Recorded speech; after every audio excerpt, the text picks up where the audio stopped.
Sejam bem-vindos ao Castmon, o podcast de Digimon que apresenta a rinha de bicho na gaiola. O que mais a falar, além de que chegamos na marca de 20 episódios de Beat Break e, por extensão, 20 Castmon, senhoras e senhores? Tô surpreso comigo mesmo, na verdade. Um pouco menos de variedade do que eu pensei que teria, mas tá valendo. Ainda hoje não consegui fazer aquele vídeo do campeonato de Digimon gostosa. Talvez um dia saia. Falar alguma coisa aqui agradecendo aos inscritos, o pessoal que tá comentando e tudo. É uma marca, né, que chegou. É uma marca, realmente. Tipo, eu não cresci muito com esses 20 vídeos, mas ainda assim é alguma coisa, tá ligado? De novo, tudo que eu recebo nesse canal aqui eu sou muito grato. Tá ligado? Não precisa nem ser muito, só de ver o pessoal comentando e realmente curtindo o que eu faço aqui, o que eu me esforço tanto pra fazer aqui, já completa o meu espírito, cara, de um jeito que eu não consigo explicar. Eu falo também que é engraçado, né? O tema ser, a maioria das vezes, ser Digimon, mas o avatar, o canal tem a ver com o Tobitaka de Inazuma Eleven. Tipo, não tem muita coisa por trás disso, na verdade. É só engraçado mesmo, tipo... Essa conta aqui já é consideravelmente antiga, tá ligado? Eu era adolescente, criança, quando eu fiz isso aqui, tá ligado?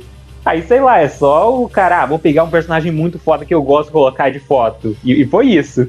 Não mudei ela até hoje, tá ligado? Eu tenho que fazer alguma coisa pra isso, eventualmente.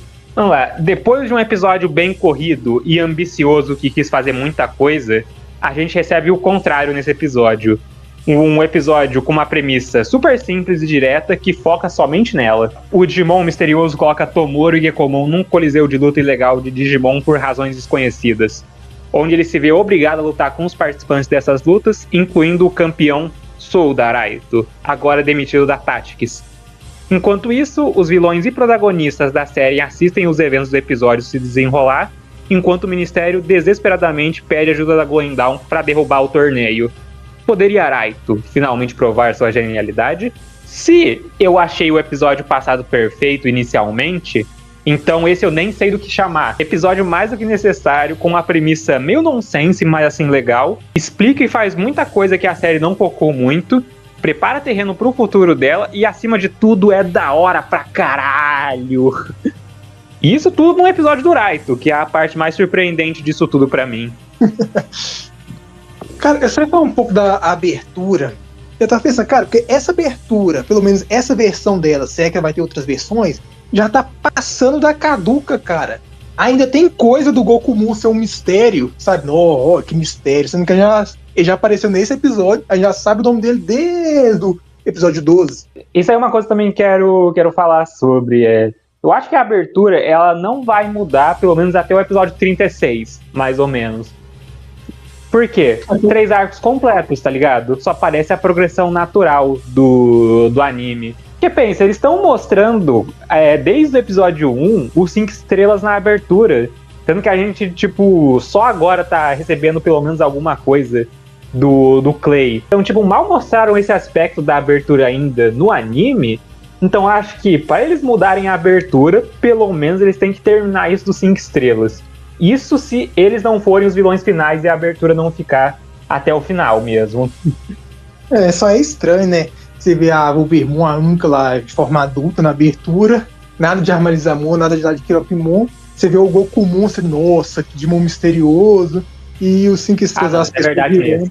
Não, isso é verdade mesmo, tá ligado? Tipo, eu tenho a impressão de que eles podiam colocar uma cena nova ou outra na abertura com o passar do tempo. Eu tava pensando em que você tava falando de, tipo, a abertura vai mudar completamente, incluindo música nova, tá ligado? Mas não, isso aí é verdade. Merece mudar um pouquinho, sim. E, antes de entrar no episódio em si, como esse é um episódio bem simples, ele precisa de alguma coisa pra esse vídeo ficar pra 1 hora, então vamos encher ele aqui. Preâmbulo, só tem um. Eu preciso me corrigir sobre algo que falei no vídeo passado, na parte onde a gente discute se o Asdarmon é uma Dark Evo ou não. Não prejudica o entendimento nem nada do que eu falei, mas eu escolhi mal as minhas palavras. Eu disse que o Raito, ele força a evolução no Uranfomon. Tá mais ou menos errado. Eu acho que uma palavra melhor seria insiste. Porque o Uranfomon avisa o Raito primeiro e depois acena a cabeça concordando, tá ligado? Então ele aceitou o que o Raito pediu. Considerando que não falta exemplo nessa série de Digimon desobedecendo o dono, e a personalidade que o Monodramon tem, e que foi mostrada em mais detalhes nesse episódio, é sim coerente com o personagem dele fazer isso. Então, o único ponto pro Azarmon ser uma Dark Evil é o fato dele ser vírus. Indo pro episódio agora, o episódio abre de onde o outro fechou, com o Clayboy.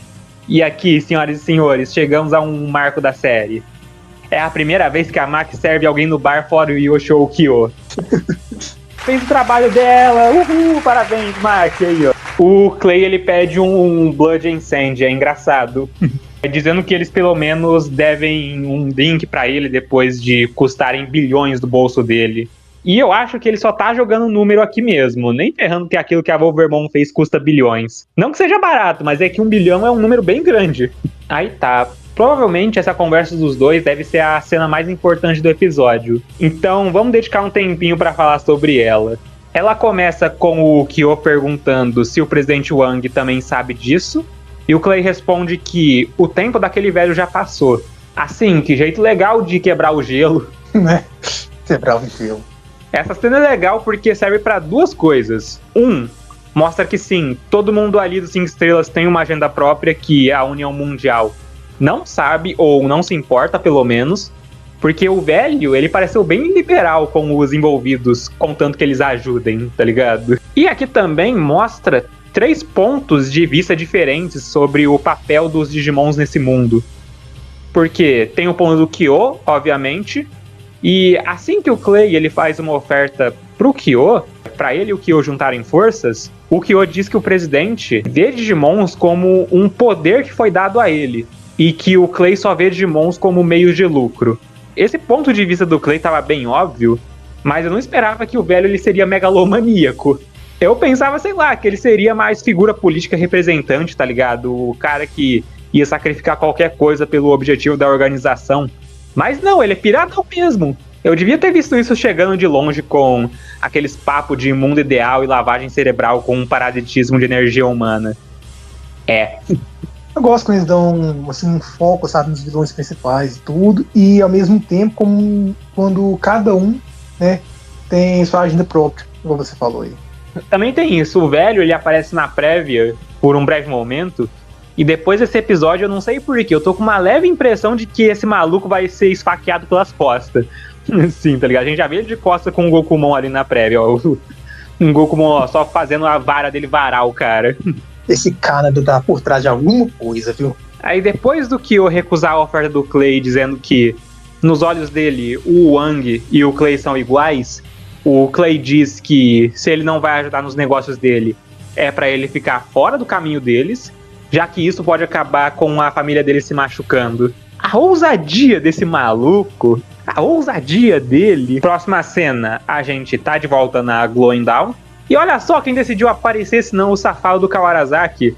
Mano, eu não tô nem aí se ele ajudou a Glowing Dawn nesse episódio, ele ainda é um baita de um pilantra. Sim, eu vou ficar de birra com ele até o final do anime. Não tô nem aí. Ele veio entregar um bônus pra Glowing Dawn, já que eles conseguiram derrubar o esquema do leilão, mas não conseguiram resgatar ninguém fora da Tinkermon, as pessoas que se danem. E o Kyo já tá ligado nesses papinhos do ministério. E se ele veio pra lá pessoalmente, em vez de ir no Garando, é porque ele tá querendo algo a mais, e realmente é. Ele foi lá pra discutir sobre algo pessoalmente. Então, sabe a Izumi? Já era, acabaram com ela, sobrou nada pra ela, deixaram o coração da loira mais gelado do que o normal. Mas foi de máscara, não foi? Pelo menos?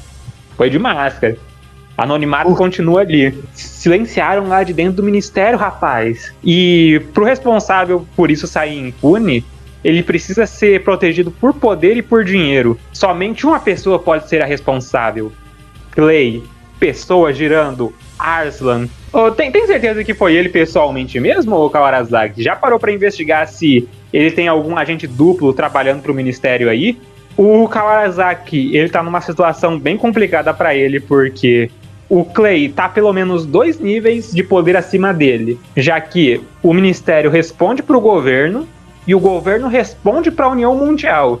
E os 5 Estrelas, eles trabalham diretamente para a União Mundial de maneira individual. Interessante isso aí. Mesmo ele sabendo que o responsável é o Clay, o único jeito dele conseguir justificar a prisão do Clay é se ele for pego na cena do crime. Porque fora isso, não vai ter como chegar nele. O Kyo, obviamente, se recusa a aceitar o trabalho, independente do dinheiro que ele vai ganhar por isso. Porque o colateral é muito pior do que o Kawarazaki ou a missão passada faz parecer. O Kyo ele já estava com o pé atrás de se envolver com o assunto dos 5 Estrelas antes dessa zorra toda. Imagina agora com a conversa que ele teve com o Clay mais cedo. Mas o Makoto e o Tomoro ainda estão decididos em aceitar o trabalho. E 3 coisas só nessa cena aí. Sim, se acostuma, vai ser assim mesmo. Eu acho a fala toda do Tomoro esquisita nessa cena. Primeiro, que ele fala diretamente que o Clay manda na Tactics, o que ele parecia não saber no episódio passado, mas a gente disse que ele era capaz de ligar os pontos ali por causa do próprio episódio e do episódio 18. Então os escritores eles estão meio confusos com o que o Tomoro sabe. Porque desde o episódio do Comandramon eles estão nesse ping-pong, tá ligado? Ah, ele sabe. Não, ele não sabe não. Ah, ele sabe. Eu só tô comentando disso porque tá meio esquisito mesmo. E a outra coisa esquisita dessa fala é ele ter mencionado o Haruomi e o Raito. Vamos lá. A ênfase da frase é que o Tomoro quer ajudar porque a Tactics e, por extensão, o Clay obrigam os dois a fazer trabalhos sujos. Se fosse só o Haruomi, faria sentido. Se ele mencionasse de maneira ampla, também faria sentido. Mas mencionar só os dois, e em especial o Raito, que até agora não se mostrou incomodado com as missões dele, e não deu um pingo de razão para orientar a empatia do Tomoro, fica meio difícil de acreditar nisso, sabe? É meio difícil justificar a empatia do Tomoro aqui. É meio estranho, né, cara? Essa fala, ela foi mais pra audiência do que pros personagens, e também porque nesse episódio eles fariam o Tomoro sentir empatia pelo Raito mais pra frente, mas mesmo assim eu achei estranha a menção do Raito, em específico, nesse momento. Segunda coisa, o Makoto tem uma reação parecida, mas a dele eu acho engraçado e vejo fazendo sentido, porque a Hotaru foi a única pessoa assim que ele conheceu. Então fica tipo, sim, a gente quer ajudar eles, e a Hotaru também. Como se ela não fizesse parte, tá ligado? É fofo. É bom ver ele tocando de novo um assunto depois do quão abalado ele pareceu com o final do episódio 17. E 3. A não reação da Arena. Inicialmente eu achei engraçado cada um deles falando que queriam ajudar o pessoal da Tactics, e a Arena ali só um silêncio, tá ligado? Tipo, foda-se o Granite. Mas considerando o episódio passado principalmente, ela fica quieta não porque ela não concorda com os outros ou porque ela não tá nem aí pro Granite. Ela fica quieta porque ela respeita a decisão do Kyo. Isso é algo que eu fui conferir assim que eu pensei nisso. A Arena nunca desrespeitou uma ordem do Kyo na série inteira. Aí você pega o líder de cada grupo quando o mentor não tá nas missões, e quem é o melhor líder e quem não se deu mal por ter desobedecido ou falhado em alguma missão. Você constrói respeito com cuidado e não medo. Get Dunked, Seraph. A cena corta pro dia seguinte, com o Tomoro no quarto do Asuka no hospital, e o Gekomon do nada decide falar do Flaremon, caso a gente tenha se esquecido dele. Brincadeira. A gente não tem como saber a conversa que eles estavam tendo pro Gekomon falar dele. O Tomoro, então, começa a pensar na dificuldade que eles estão tendo com o Raito e a Tactics no geral, sendo que eles já viram algumas vezes o que um nível perfeito pode fazer, e eles começam a duvidar se eles vão conseguir. Ah, meu Deus, macaco! Eu preciso ver o macaco! Ah, oi, Tomoro, tudo bem? Macaco! Não sai de cena não, vão me cortar! Hitome, meu anjo, como é bom te ver de novo! Isso é proposital com ela, né? Todo santo episódio que ela aparece, ela vai pro hospital, mano. Tomara que tenha plano de saúde. O Tomoro chega no térreo do prédio e o Gokumon vai lá e fala: haha, eu peguei o ovo do seu irmão. E o Tomoro: não, tira a mão do ovo do meu irmão. E uma coisa bem legal aqui que o pessoal acertou antes desse episódio estrear: a cor do Epulso do Asuka. Eu vi muita gente falando sobre isso, cara. Falando que é um azul forte, sabe, brilhante e tudo. Isso era uma coisa que a gente não focou muito nos primeiros episódios, já que a série ela não parava de metralhar informação na gente, e o lance das cores do Epulso não tinha sido estabelecido ainda. Até agora, na verdade, a gente não tem uma cena dentro da série explicando o que causa elas. Então a gente meio que só deixou pra lá. Mas, se você voltar lá no episódio 1, você sim consegue ver Epulse dessa cor saindo do Asuka. É um detalhe que dá pra perder, porque depois disso a gente não teve nenhuma oportunidade pra ver o Epulse dele, já que, né? Tem o fato de que tá na abertura também. Teoria dos Sete Lords cada vez se provando mais idiota. LED roxo na abertura? Meu Deus, Barbamon confirmado! Aí começa uma luta épica pro Tomoro vingar o irmão dele e mentira. Toma uma palavra na cabeça pra se acalmar aí. Tá muito estressado, criança. Gekomon, ele tenta fazer alguma coisa ali, o que vale a intenção. E o Gokumon ali, ó. Lugar de calango não é no ar, não. O lugar de calango é na parede. Toma! Com os dois nocauteados, o Gokumon divide o Nioi Kinkobo dele em 2 pistolas, algo que ele sempre podia fazer, mas eu vi uma galera se surpreendendo com isso. Imagina quando eles descobrirem o que o Seitei Gokumon consegue fazer. Já abrindo uma cena pro Miho World e levando os dois embora enquanto a Hitomi observa. Eu vi um pessoal emocionado, enxergando demais nessa cena aí. Inclusive o Genai também falando que eles esperam algum papel maior pra Hitomi na série por causa dessa cena. E eu acho meio exagerada essa reação aí. Mas, se por um lado eu não vejo um significado maior pra essa cena, por outro lado, de tudo que podiam colocar no episódio, por que focar na Hitomi vendo o Tomoro sendo levado? Provavelmente porque eles precisavam de um jeito da Glowing Dawn ter alguma pista do paradeiro do Tomoro e uma testemunha que se importa com ele é perfeito pra isso, e é uma parte muito boa, muito bem pensada do episódio, na verdade. Eu ia reclamar se não tivesse, ok. E é isso pra participação do Gokumon nesse episódio. Se eu ganhasse R$1 para cada vez que um macaco apareceu nesse anime e fez só o que a prévia mostrou, eu teria R$2. O que não é muito, mas é estranho que tenha acontecido 2 vezes. Próxima cena, já vão direto para a parte de destaque desse episódio. E já nessa primeira cena com o Tomoro ainda desacordado, eu gosto do detalhe do Gokumon ter amarrado ele com a língua do Gekomon. Engraçado. Muito bom, cara. O Gokumon ali, ele... Olha, eu fiz isso com você e tudo mais, te taquei no meio de uma rinha que pode causar a sua morte, mas é pro seu bem, tá? Você vai entender quando você crescer. E é logo aí que dá pra ver onde o orçamento do episódio foi. Caralho, que lugar da hora. O orçamento de animação e de cenário desse episódio foi tão alto que até vão reutilizar ele no próximo episódio. Brincadeira. Cara, é muito da hora. Eu tinha falado isso nos primeiros episódios, cara. Eu gosto muito dessas temáticas, esses designs, assim, sabe? Esse estilo de arte que eles escolheram, colocar assim nos ambientes e tudo. Aquela chama, você vê, ela meio pixelada, assim, um azul. Tudo, as cores, a iluminação. O visual todo, na verdade, eles não economizaram em questão de background nesse episódio. E o Tomoro descobre da pior maneira possível que ele tá num circuito de batalha, porque mal dá tempo dele processar a situação que já chega um maluco com o laranjo tacando fogo nele. Então, cara, eu ia te perguntar, que Digimon que é esse, mano? Porque, tipo, tinha uns nerds que estavam falando que isso aí é um tal de Greymon, algo do tipo. Eu não acreditei neles, porque, vamos lá, esse bicho ele é laranja, ele não é cinza.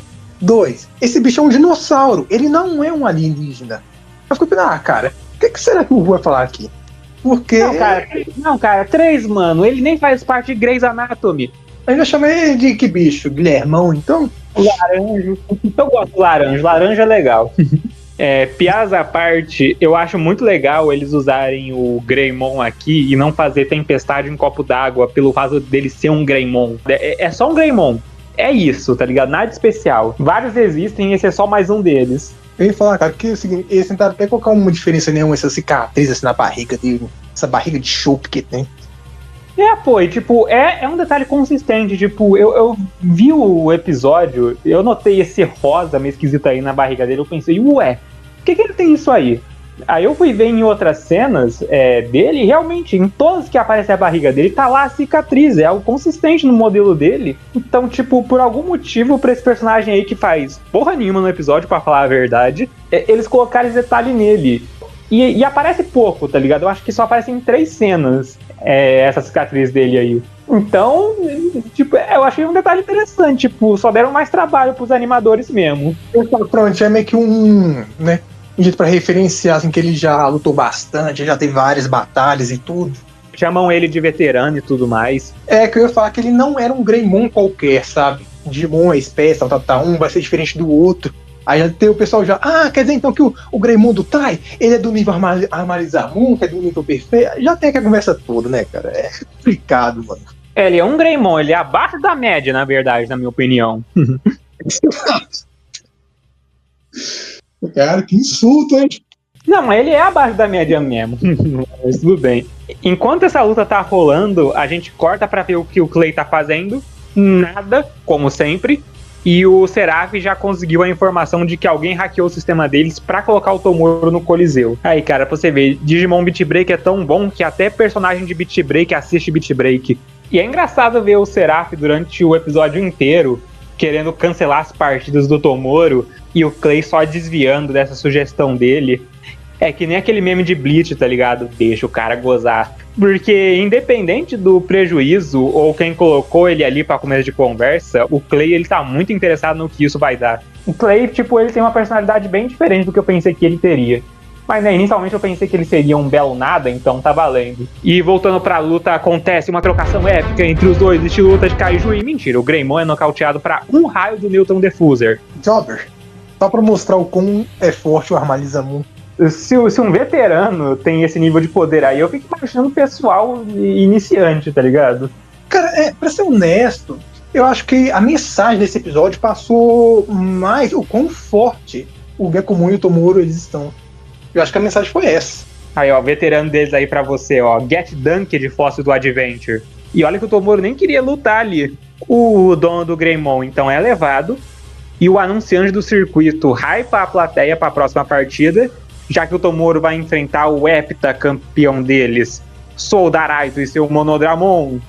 Nossa, que surpresa ele aparecer por aqui, né, senhor? Para de aparecer em todos os lugares. Referências, né? Rapaz, Tomoro rushou legal o torneio pra ganhar uma e ir direto contra o campeão. O Gokumon fez questão de colocar ele numa posição boa na chave do torneio. Ele tipo, tá, se eu colocar ele contra o Raito, ele não vai entender nada. Se eu colocar ele contra um Bucha aqui, pra ele pegar o jeito, aí fica de boa. E antes do intervalo do episódio, a gente tem mais uma cena do Clay desviando das sugestões do Seraph. Mas o que eu quero destacar aqui é a reação da Hotaru. Ela e principalmente o Granite estão bem absentes desse episódio. E como o próximo episódio vai focar no Granite, eu acho bem peculiar eles terem escolhido colocar essa cena breve da Hotaru bem aqui. Eu fico de olho nisso, porque já fizeram algo assim com a Hotaru lá no episódio 14, onde já ali deram dicas sobre a relação da Hotaru com a família dela.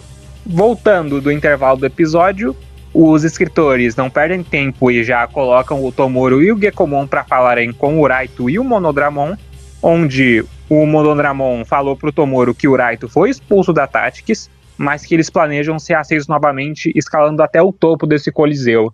Não é algo exatamente dito no episódio, mas pelo que dá para reunir com as informações do episódio, ele se colocou ali, diferente do Tomoro, e ele já participava antes desse circuito. Porque eu duvido bastante que ele é 7 vezes campeão em, sei lá, 2 dias que ele foi expulso ou algo assim. Depois do Tomoro explicar o motivo dele estar ali, ele tenta dar repulso pro Gekomon, mas não consegue, e isso é muito legal, isso é incrível na verdade. Consertaram a minha reclamação no episódio passado sobre os seguranças daquele lugar não terem Digimons caso algo saísse do controle, porque as jaulas, elas já têm um mecanismo de defesa para isso. São jaulas diferentes e tudo mais, mas desse episódio realmente parecem celas de prisão com cama e tudo, e as do episódio passado eram basicamente jaulas de animais. E além disso, esse episódio me dá mais motivos pra acreditar nisso, porque essa camada de defesa tá naquele lugar todo. Você pode perceber que quando o Tomoro tá sendo escoltado por aqueles 2 malucos, ele não consegue usar o repulso dele. Ele só consegue usar o repulso dele quando ele entra na arena. Eu reclamo de muita coisa besta, mas eu também dou crédito quando eles merecem. Essa ideia aí foi muito genial. Diferente do Raito, né? Depois dessa cena, os dois veem o dono do Greymon desesperado sendo levado pra algum lugar. Nenhum dos dois ainda sabe o que vai acontecer com ele, mas o Raito ameaça o Tomoro dizendo que seja o que for, ele vai descobrir em breve. Corta a cena e voltamos pro bar da Maki com a Glowing Down, sem nenhuma notícia do Tomoro fora o que a Hitomi disse pra eles. Aí chega o pilantra no bar dizendo que eles conseguiram uma pista porque a Kasaka, o ladrão de joias, confessou. Pra quem ficou se perguntando quem era esse maluco, é o dono do Alce, lá do episódio 16. Ele finalmente cansou de ser cínico e vazou as informações sobre o Coliseu. o Kawarazaki já puxa o link da live no monitor holográfico dele. E esse safado tá abusando demais da boa vontade da Glowing Dawn, tá? O cara, ele tem uma confissão e a porra de uma transmissão ao vivo do Coliseu, e ele ainda vai lá só pra pedir mais ajuda. Eu sei que o objetivo dele é derrubar o Clay, mas isso parece meio fora do alcance dele no momento, e ele já tem o suficiente pra pelo menos derrubar o Coliseu e dar uma zoada nos negócios do Clay, sem fazer ele retaliar a Glowing Dawn, que são os maiores aliados dele no momento. Seu velho duas caras maldito. Tô meio salgado, perdão. Mas aqui tem um diálogo muito importante. De novo, outra coisa que a gente só aceitou e deixou pra lá com o passar da série. Mirror-World! Aleluia! Eu mesmo fico surpreso com isso, porque é o tipo de coisa que eu fiquei cobrando demais nas últimas 2 séries, e nessa eu deixei completamente de lado, porque eu tava focando minha atenção em outros detalhes e porque eu tava satisfeito com o headcanon de que é um mundo que reside entre o real e o digital. E era realmente isso, pra surpresa de ninguém. O Mirror-World é uma coleção de mundos virtuais na internet, e eu vi muitas pessoas comparando isso com o Eden de Cyber Sleuth, sendo uma realidade virtual que foi criada por humanos, mas que ainda serve como habitat para Digimons. E eu acho uma comparação bem boa, na verdade, porque nesse diálogo do Kawarazaki, ele também diz que o Coliseu tá numa parte do Mirror-World onde você só consegue acessar com um passe especial, que é um caso parecido com o leilão subterrâneo no episódio passado também. Então, o negócio principal do Clay parece ser manufatura de mundos virtuais para entretenimento e apostas para pessoas de alta classe. É o melhor jeito que eu consigo colocar em palavras. Doideira. Mano, como é que você acha que estaria a ficha criminal do Clay, hein? Ah, cara, tipo, isso daí é uma coisa que eu pensei há um tempinho também. Tem algum advogado aí me assistindo? Você topa fazer alguma coisa, tipo aqueles vídeos de o quanto esse vilão de filme teria em anos de prisão, tá ligado? Muito bom, cara. Aí, o Kawarazaki escolheu sintonizar na transmissão ao vivo num momento muito bom, porque bem na hora anunciam que a luta entre Raito e Tomoro está prestes a começar. Antes do episódio partir para ação, a gente tem 2 cenas bem breves pro Tomoro e pro Raito. Começando pela parte do Raito, ele finalmente ganha um flashback e é bem mais normal do que eu pensava que seria. Quando eu tava vendo essa parte, instantaneamente eu lembrei da cena lá do Ken. O cara, o Raito, copiou a história do Ken, tá ligado? Que ele copia tudo, que ele pode imitar tudo que ele vê. Ele deve ter assistido. Ele deve ter assistido 02. Ah, não, esse cara aqui, ele é o cara que o pessoal mais gosta, então eu vou copiar a história dele. Então, basicamente, o Raito é o jogo do Underswan reimaginado. Vamos lá, xadrez, tá aí. Tem a cena dele jogando futebol também, a mesma tem no Ken. E tem a cena também na escola, tá ligado? Dele no quadro, alguma coisa assim. Só faltou a parte do judô mesmo, mas aí, tipo, eu acho que é um pouquinho demais. Eu já achava, eu acho agora essa cena aí do Raito já exagerada. Imagina do Ken também, que vê ele derrubando um maluco que dá 2 dele. Ele fica um pouquinho escrachado ali, a gente entendeu o ponto. Na série mesmo, de 02, a gente tem uma cena que é os pais do Ken sendo entrevistados sobre o desaparecimento dele. E, tipo, lá eles já mencionam que o Ken é um falcão que foi criado por galinhas, ou alguma coisa assim. Porque esse é um ditado para falar que a criança é mais inteligente ou melhor em alguma coisa do que os pais, tá ligado? Então já tinha isso pro Ken e eu acho que as cenas lá mostrando ele fazendo tudo isso ficaram meio exageradas mais pra frente do 02, mas aqui não fizeram tanto isso, então tá valendo. Não é o tipo de história que eu pensei inicialmente pro Raito, mas faz sentido, já que escolheram fazer a história dele ser sobre frustração, que já era uma parte bem grande do personagem dele, na verdade, mas de um ângulo diferente. Ele era aquele tipo de criança que sempre levantavam a bola dele por causa do desempenho dele, então ele cresceu desapegado disso tudo até que achou algo que ele tem dificuldade pra focar naquilo, assim, ficando obcecado em provar pra si mesmo que ele é capaz de fazer isso. Essa é uma parte do personagem dele que tava faltando na série mesmo. É bem parecido com o caso do Makoto gostar de filme de terror, na verdade. A gente teve os comentários do Toyonaga sobre o Raito passar pelas dificuldades de um jovem gênio desde o episódio 12, basicamente. Mas, realmente, com o flashback dele, a gente só tem uma noção disso agora. Porque antes disso não tinha nada que provasse isso. Entendeu? Prova! E, pra parte do Tomoro nessa cena, o Gekomon sente o cheiro de repulso do dono do Greymon, indo direto pra uma sala com uma máquina de Hyper Cold Heart, não sei, que caramba, nunca vi um maluco tão seco daquele jeito de repulso na série inteira. Aquela ideia da fábrica de mendigo movida a repulso fica cada vez mais real, parece até um caixão aquilo. E com os guardas chegando na sala dizendo que o Tomoro em breve será colocado ali, ele fica decidido em impedir que Raito e Monodramon sofram desse mesmo destino. E do lado azul, o desafiante da noite que enfrentará o campeão, Tomoro Tema e seu Gekomon! E do lado vermelho, com 90% dos votos, o campeão 7 vezes invicto, Soda Raito! Esses 7 minutos finais do episódio são com certeza o destaque dele. Puta merda, que luta legal, cara. Foi tudo muito bem feito, eu adorei toda a coreografia, todo o ritmo da luta, toda a narrativa da luta também. E também serviu pra calar um pouco a boca dos fãs chatos, tá ligado? Tipo, aê, finalmente, luta boa, finalmente o anime começou, um Digimon evoluiu. E além disso tudo, a luta ela tem um ótimo equilíbrio entre os diálogos do Tomoro e do Raito, as cenas de contexto com o Clay e o Seraph e a Glowing Dawn assistindo, e realmente a parte de ação dela com o Gekomon e o Monodramon. Eu não senti em nenhum momento que essas outras cenas prejudicaram o ritmo da luta. Com o Tomoro ainda hesitante em lutar com o Raito diz que essa é a chance dele finalmente obter sua aprovação. Monodramon Shinka! E eu gosto de como essa sessão da luta parece uma cena de documentário do Discovery, tá ligado? O predador aéreo caça incessantemente sua presa escamosa, hoje no Animal Planet. E enquanto isso, junto do Clay, o Seraph ainda tá tentando descobrir quem hackeou o sistema, e o Clay diz que no momento o melhor a se fazer é aproveitar a última partida do Raito.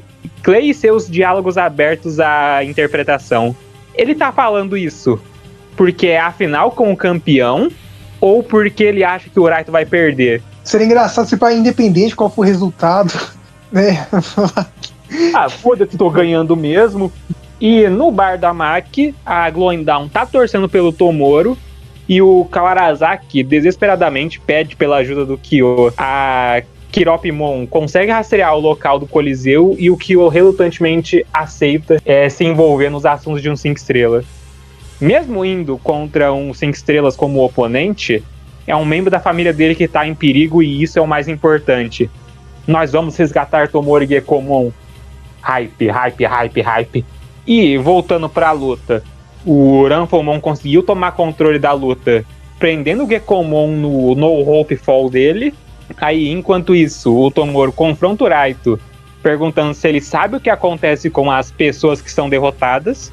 E depois do Raito dizer que nada daquilo é problema dele, o Tomoro revela pra ele que eles congelam os derrotados, e que a única coisa que o Raito consegue com essas vitórias é fazer o Monodramon machucar pessoas, assim como a Tactics obrigava o Haruomi e o Comandramon a fazer trabalhos sujos.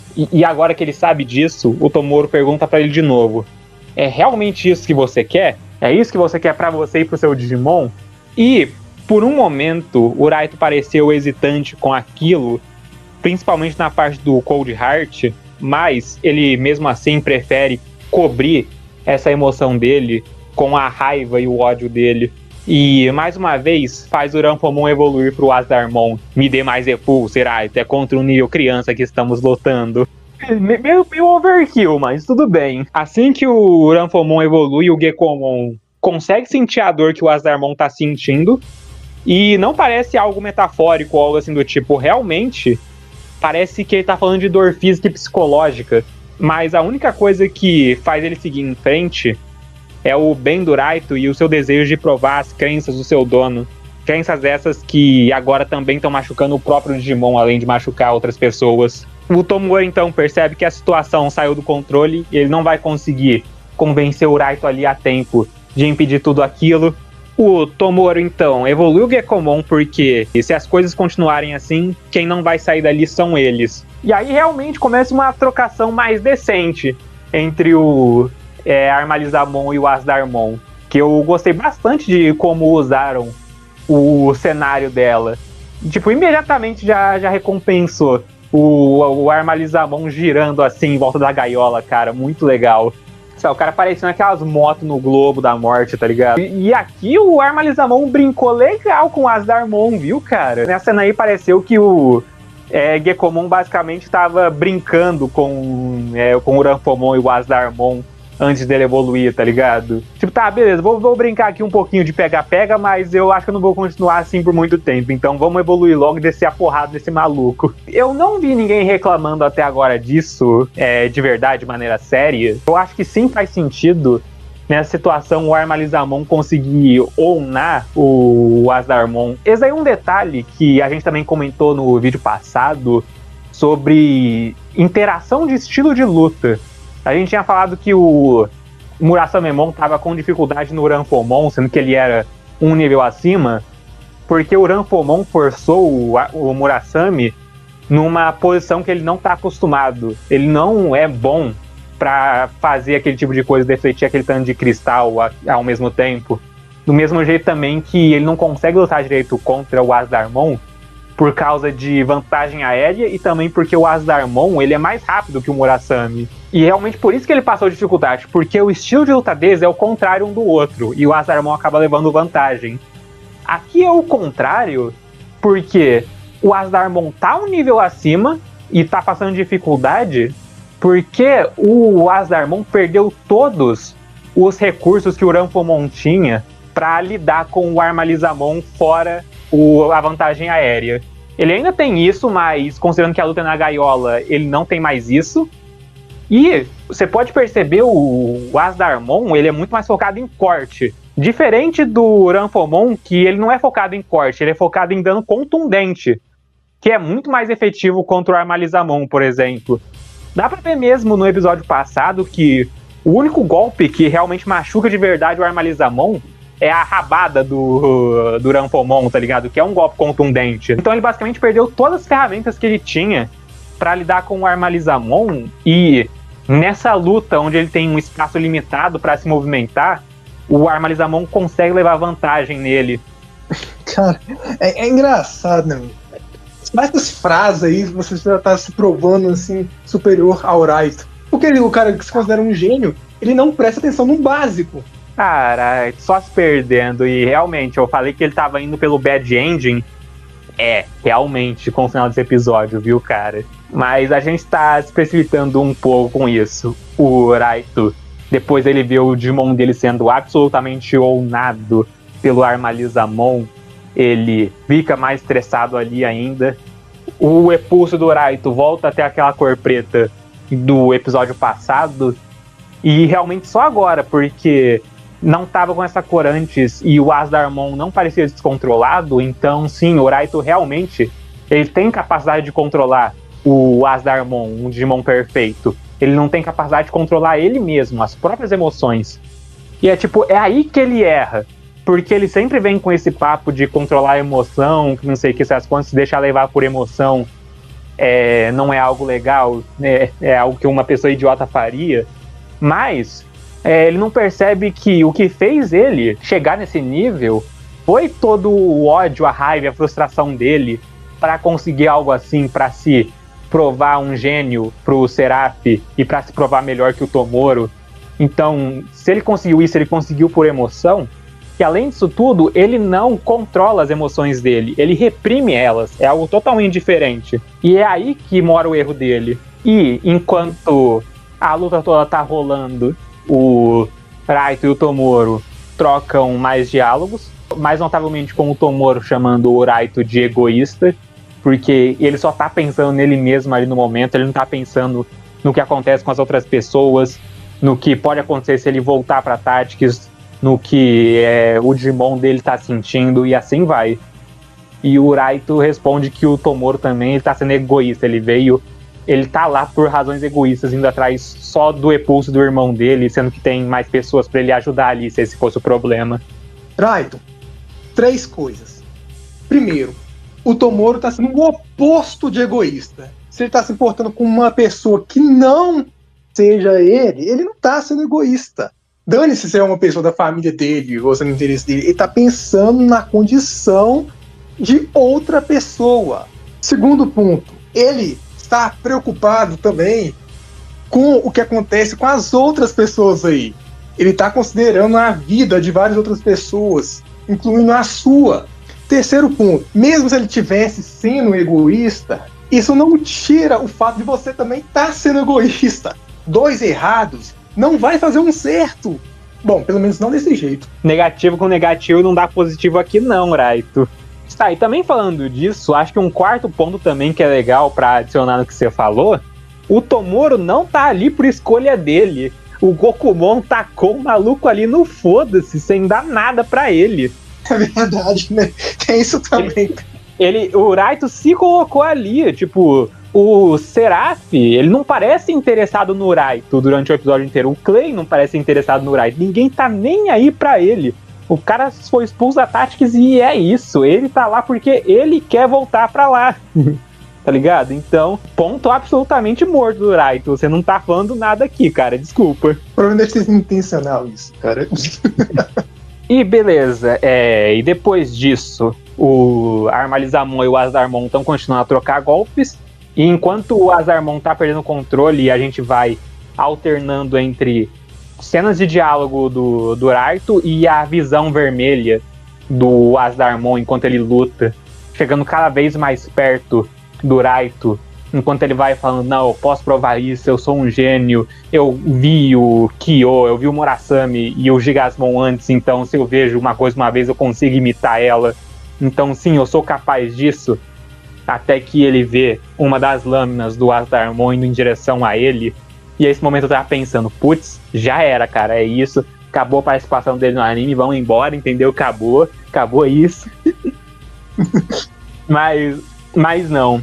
O Azarmon, ele fez isso de propósito pra fazer o Raito também voltar assim um pouco. Porque não só o Azarmon perde o próprio controle, como o Raito também esquece de focar o que é mais importante ali. Não mais importante necessariamente, mas é o que é mais importante pro Azarmon, na verdade, porque o Azarmon faz questão de falar pro Raito que ele vai dar tudo que ele tem, que ele vai dedicar até a vida dele pra provar o que o Raito quer. Raito, eu mais do que ninguém sei a sua dor e desespero. Eu posso fazer isso. Me permita ser a prova de que você é um gênio.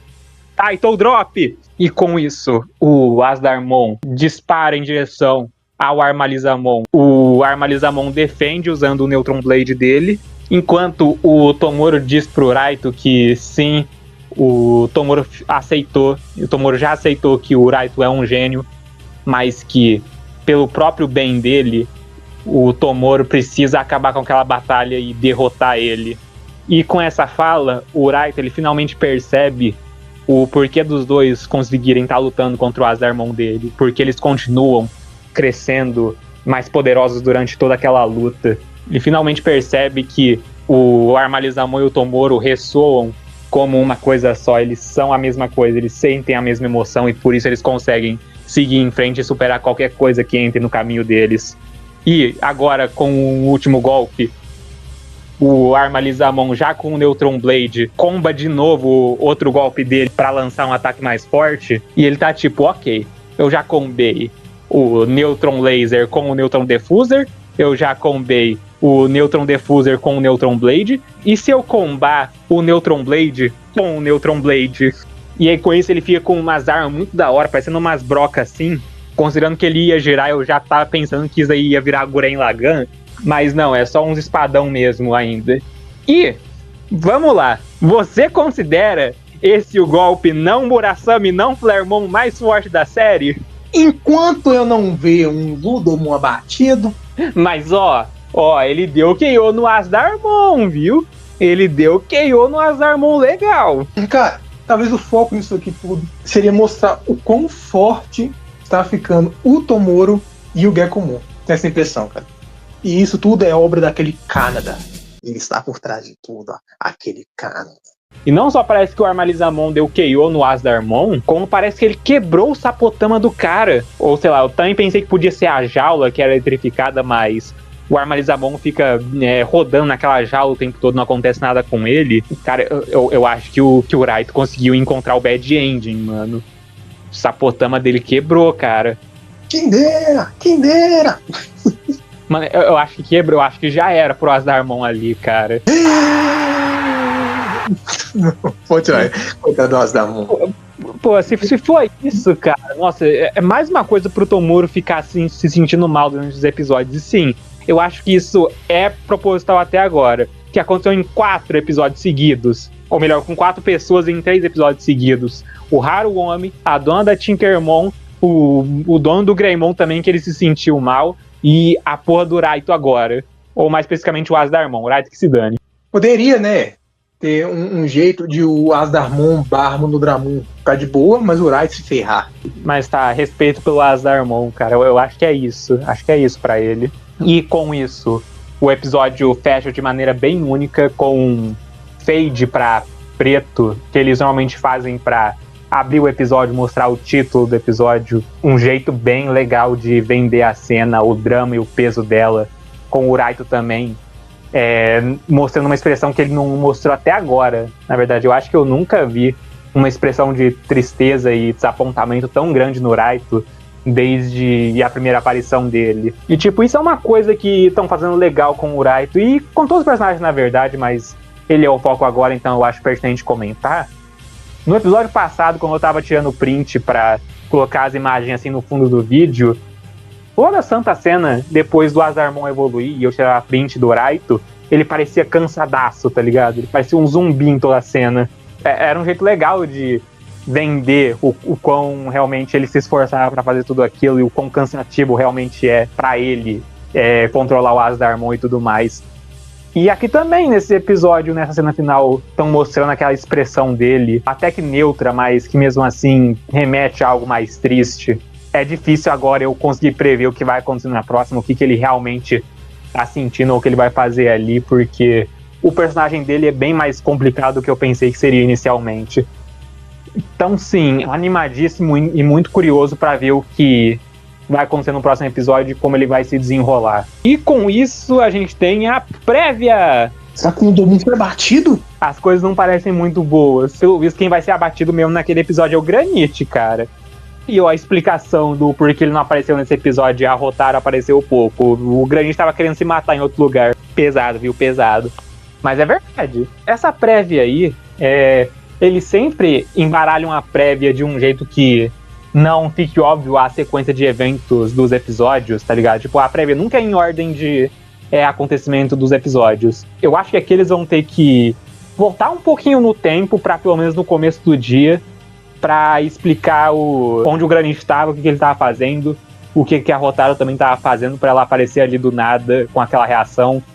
E também por causa de como tá a iluminação do lugar que o Granite tá, porque você pode ver que é mais de dia, é mais de manhã, e quando a gente corta pra Glowing Down no Bar da Maki ou com o Clay e o Seraph tá mais de tarde, tá ligado? Então aquilo deve ter acontecido antes no mesmo dia. E eu falo que é no começo do dia essas cenas aí, porque a gente já na prévia tem uma sequência direta do que vai acontecer depois desse episódio, que é basicamente o Kyo chegando pra resgatar o Tomoro, que ele ainda vai ter que lidar com os seguranças do local que não vão deixar ele escapar, e por extensão a Tactics e o Seraph indo junto pra impedir isso. Nossa, legal, eu tava sentindo falta de ação dele no episódio. Eu tava pensando, pô, faz tanto tempo que eu não vejo o Gigasmon, será que eu finalmente vou poder parar de usar a mesma imagem dele o tempo todo? Não, tá, é legal ver ele, o pessoal já tá hypando o próximo episódio, não tão errados também, o episódio parece muito interessante, porque o próximo episódio ele vai ser focado no Granite. De novo, olha só, quem diria? Eu tava pensando, quais seriam as chances da Arena Jobar junto com a Wolverine nesse episódio? Provavelmente vão tratar do mesmo jeito que trataram no episódio 16, eu acho que é pouco, viu, cara? Que, tipo, de verdade, a gente fala isso, a gente zoa da Wolverine, mas até certo ponto é verdade, porque eles não mostraram ela tendo muitas vitórias desde então. Até no episódio passado, eles mal focaram no fato de que a Arena e o Makoto falharam em resgatar os reféns, tá ligado? Tipo, mal tem uma reação dedicada pra eles, diferente do Tomoro com a dona da Tinkermon, tá ligado? Então, tipo, isso aí é uma parte que eles estão acabando deixando de lado nos episódios, e eu espero que eles consertem isso nesse episódio, dando mais uma W pra Arena. E pro Granite também, porque, tipo, mesmo episódio 16 fazendo muito favor pra ela, eu ainda acho que a W daquele episódio foi do Granite. Mas aí que tá. Imagina a coisa mais engraçada que poderia acontecer. A evolução perfeita pra Arena. Nossa, é desnecessário pra caramba. É o mesmo erro do Azarmon, tá ligado? Reina, me dê pulso, estamos indo contra um nível criança. O próximo episódio provavelmente vai ser mais conflito mesmo do que batalha, fora a parte do Kyo e do Seraph, obviamente. Que a gente já vê os dois lutando nesse episódio mesmo. Nesse episódio também, as partes mais importantes da luta foram os diálogos dos personagens, na minha opinião. Então, provavelmente, o próximo episódio vai realmente focar mais nisso mesmo. Esse vai continuar sendo o principal dele. Dando mais ênfase aqui, já que a Wolvermon e o Ludomon, eles não têm interação muito boas pra lutarem entre si, tá ligado? É tipo, Wolvermon ataca, Ludomon tanca, Wolvermon ataca, Ludomon tanca. É isso que ele faz, tá ligado? E, tipo, tem uma coisa estranha ali também, na verdade, que são os olhos do Ludomon brilhando em vermelho. Um negócio meio estranho, eu não sei se isso, sei lá, um protocolo de defesa da Tactics ou alguma coisa assim do tipo.